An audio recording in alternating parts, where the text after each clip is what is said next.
नमस्कार मित्रों। आज हम बात करते हैं राजनीति विज्ञान की सबसे महत्वपूर्ण अवधारणा के बारे में, जिसे कहा जाता है राज्य। हम जानते हैं कि गार्नर ने तो राजनीति की परिभाषा ये की थी कि राजनीति राज्य से आरंभ होती है और राज्य पर समाप्त होती है। अब राज्य का अर्थ क्या होता है? देखिए, राज्य शब्द राजनीति का सबसे प्राचीन शब्दों में से एक है। जब प्लेटो ने सबसे पहले रिपब्लिक पुस्तक लिखी थी, तब से राज्य शब्द काम में आ रहा है और उसने एक आदर्श राज्य बनाने की कल्पना की थी। उस समय राज्य को नगर राज्य कहा जाता था, पोलिस जिसे हम कहते हैं, जो शब्द काम में लिया जाता था उसका अर्थ था सिटी स्टेट, नगर राज्य।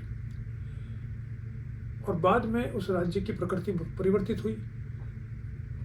नगर राज्य से बाद में जो राज्य बने मध्य युग में, वो राजाओं के राज्य थे, मध्ययुगीन राज्य। और मध्य युग के समाप्ति के पश्चात जो राज्य सामने आए उन्हें हम राष्ट्रीय राज्य कहते हैं। और राज्य एक इंडिपेंडेंट यूनिट है अंतर्राष्ट्रीय संबंधों में। ये हम जानते हैं कि जो बाद में 17वीं 18वीं शताब्दी के बाद में ये बात सामने आने लगी थी। मैकियावेली चिंतन में सबसे पहले इसकी शुरुआत करता है। राज्य को एक अपनी अस्मिता प्रदान करता है अपने चिंतन में, और उसके बाद में राज्य का निर्माण कैसे हो, राज्य के कार्य क्या होते हैं, राज्य का उद्देश्य क्या है, इन सब पर बहस आरंभ हो गई थी। तो राज्य के बारे में हम अगर बात करें तो हम देखेंगे कि राज्य समाज की एक महत्वपूर्ण इकाई है। किसी समय पर इसको समाज का समानार्थी भी माना जाता था कि राज्य, समाज, व्यक्ति, संविधान, सरकार, ये सब एक ही थे। जब हम यूनानी नगर राज्य की बात करें तो उस समय तक ये फाइनल डिफरेंशिएशन संभव नहीं था। बाद में राज्य में और चर्च में अंतर आरंभ होता है मध्य युग में, जब मनुष्य के दो प्रकार की गतिविधियों की बात की जाती है कि मनुष्य की वो गतिविधियां जो शरीर से संबंधित हैं उसका नियंत्रण राज्य करेगा, और जो उसकी आत्मा से संबंधित है, स्पिरिचुअल जो नीड्स है उसकी, उसको नियंत्रण चर्च करेगा। तो ये दो अलग अलग प्रकार के जो मनुष्य की गतिविधियों में भेद किया गया, उसके आधार पर राज्य की परिधि सामने आती है। बाद में राज्य को सामाजिक गतिविधियों में से भी अलग मान लिया गया कि राजनीति एक विशिष्ट प्रकार की सामाजिक गतिविधि है, और उस विशिष्ट प्रकार की सामाजिक गतिविधि से संबंधित जो संस्था है वो राज्य है। तो राज्य और समाज में भी अंतर किया गया। आधुनिक समाज, आधुनिकता की जब आरंभ होती है तब फिर राज्य और सरकार में अंतर किया गया कि सरकार तो एक मूर्त स्वरूप है, राज्य जो है वो जो अमूर्त है। सरकार राज्य की इच्छा को व्यक्त करती है मूर्त रूप में, और राज्य एक अमूर्त दर्शन है। तो राज्य और सरकार और राज्य और समाज में अंतर हुआ। सरकार को चलाने के लिए संविधान की आवश्यकता होती है, तो संविधान, सरकार, राज्य, इनमें अंतर किया गया। लेकिन 19वीं शताब्दी तक आते आते ये माना गया कि राज्य को अगर दूसरी संस्थाओं से अलग करना है, जैसे सरकार से अलग करना है या कोई और संस्था, सामाजिक संस्था से अलग करना है, तो वो एक्सक्लूसिव कैरेक्टरिस्टिक उसकी है सॉवरेंटी, संप्रभुता, जिसकी बात सबसे पहले फ्रेंच फिलोसोफर ने की थी, बोधा ने। बाद में थॉमस हॉब्स ने उसको और परिष्कृत किया, और बाद में तो आधुनिक राजनीतिक चिंतन में सभी संप्रभुता को राज्य का एक अनन्य गुण मानते हैं। संप्रभुता का अर्थ सामान्य भाषा में होता है कि जिसके पास संप्रभुता है वह अपने परिधि में जिसमें लोग रहते हैं, जिस संस्था के पास संप्रभुता है वो अपने सदस्यों के ऊपर लेजिटिमेट पावर का, फिजिकल पावर का यूज कर सकता है, लेजिटिमेट फिजिकल पावर को यूज कर सकता है। कानूनी रूप से वैध शारीरिक शक्ति, फिजिकल फोर्स का प्रयोग कर सकता है, उसको कोई चैलेंज नहीं कर सकता। और वो अपने ऐसा काम करने के लिए उस परिधि से, संस्था की परिधि से बाहर जो दूसरी संस्थाएं हैं उनकी आज्ञा का पालन भी नहीं करता है। जो जॉन ऑस्टिन ने सबसे पहले इसको परिभाषित किया था कि एक सॉवरन बॉडी क्या होती है। तो राज्य वो है जिसके पास संप्रभुता है। तो राज्य की जो का इतिहास है वो नगर राज्य से आरंभ होते होते राष्ट्रीय राज्य तक पहुंच गया। आज जब राज्य की बात करते हैं तो आज राज्य के सामने कई चैलेंजेस हैं, जैसे ग्लोबलाइजेशन एक चैलेंज है। कि ग्लोबलाइजेशन का अर्थ यह है कि जिसके अंतर्गत, वैश्वीकरण का अर्थ यह है कि जिसके अंतर्गत राज्य की सीमाएं अदृश्य हो जाए। किसके लिए? आवागमन के लिए। किसका आवागमन? व्यक्तियों का, विचारों का और वस्तुओं का।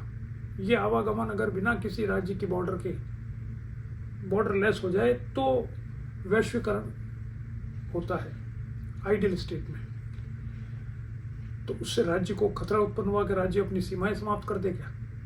लेकिन राज्य सीमाएं समाप्त कर दे तो राज्य की सुरक्षा को खतरा होता है। इसलिए राज्य अपनी सीमाओं को सुदृढ़ बनाए रखना चाहता है। इसलिए राज्य वैश्वीकरण को भी अपनी शर्तों के अनुरूप ही प्रदर्शित करता है और स्वीकार करता है।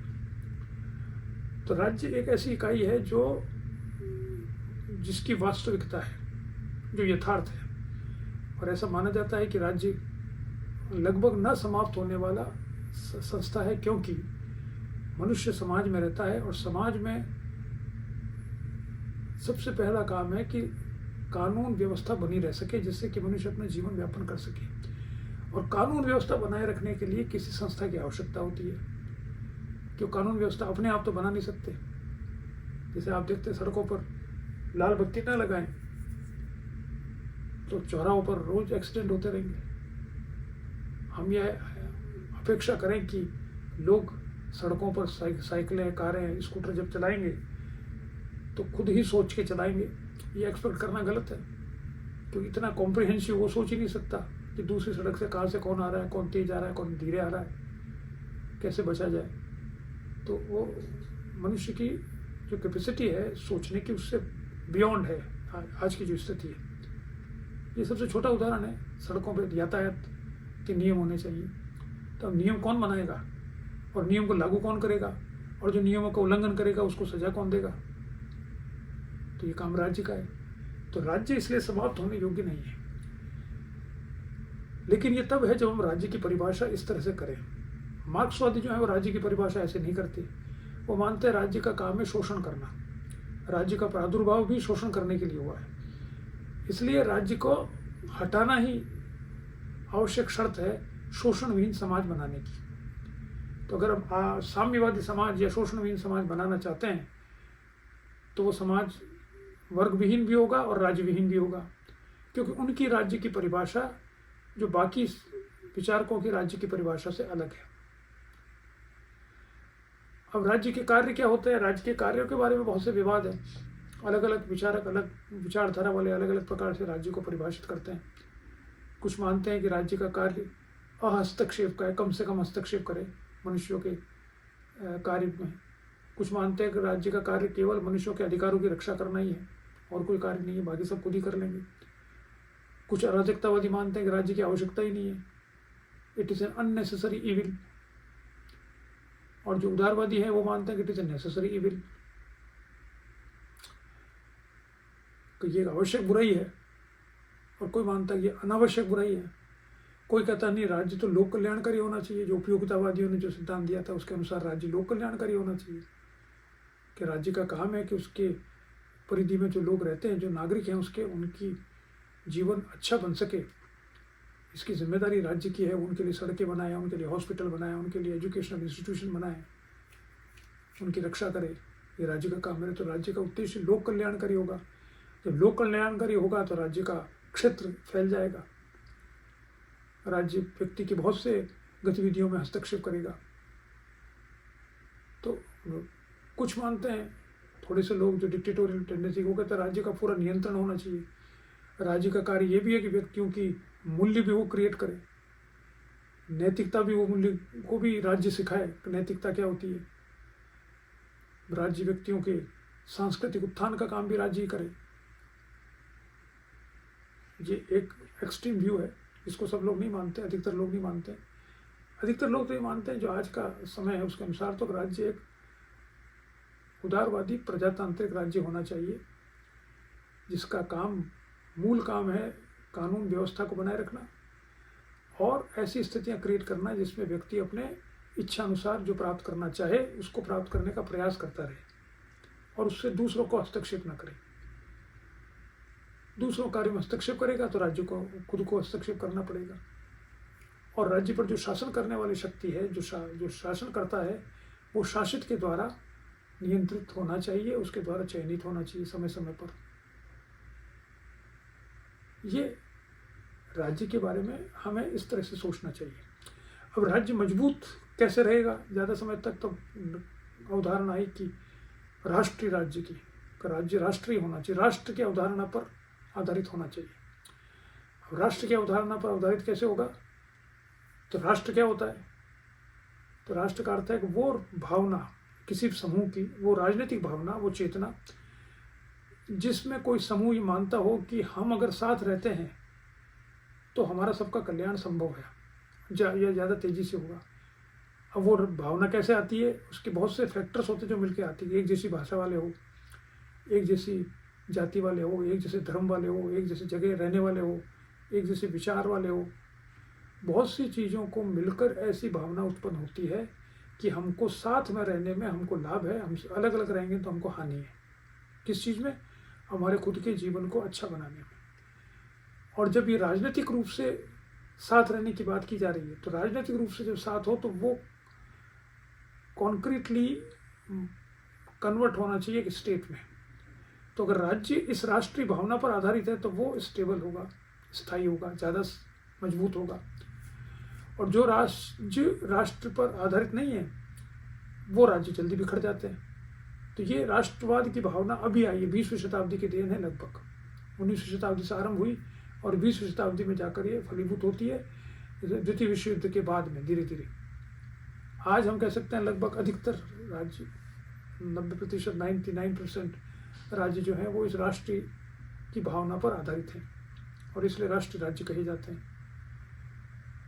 तो जो राज्य की यात्रा है वो नगर राज्य से राष्ट्रीय राज्य तक की यात्रा है। ठीक है, चलिए इतना ही देखते हैं। नमस्कार।